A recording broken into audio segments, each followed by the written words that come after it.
Mä oon Alina ja mä oon lähihoitaja Turvalidia-talossa. Mä tulin tänne 3 vuotta sitten kesätöihin. Se oli se 9-luokan kesä.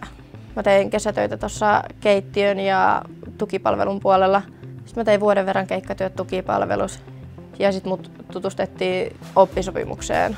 Sitten mä opiskelin oppisopimuksella noin 1,5 vuotta ja sitten mä sain suoraan, kun mä valmistuin viime joulukuussa, niin mä sain aloittaa suoraan vakituisella sopimuksella.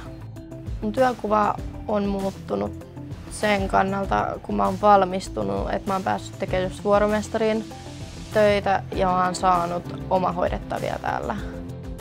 No mä yritän vuoromestarina varmistaa, että muut tietää, että voi kysyä, voi pyytää apua, koska se vuoromestari on siinä kohtaa sekin, että mennään pyytää sitä apua. Yritän omalla olemuksella saada muille semmoisen olon, että voi pyytää apua ja voi tuoda esille sen, että jollei uskalla.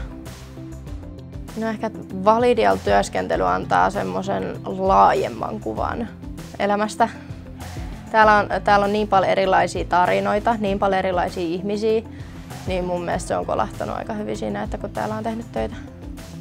Jännitti se apuvälineiden käyttö alussa, että saako niitä käyttää oikein ja mitäs jos mä laitankin jotain väärin, mutta helposti oppisi ja todella paljon sai apua ja neuvoja täällä, niin ei tarvinnut kyllä yksin jännittää.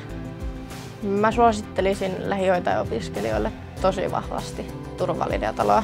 Tää on niin laaja oppimisympäristö asiakkaiden, välineiden, hoitotyön, ihan kaiken puolesta, niin mun mielestä on ollut ihan todella hyvä paikka.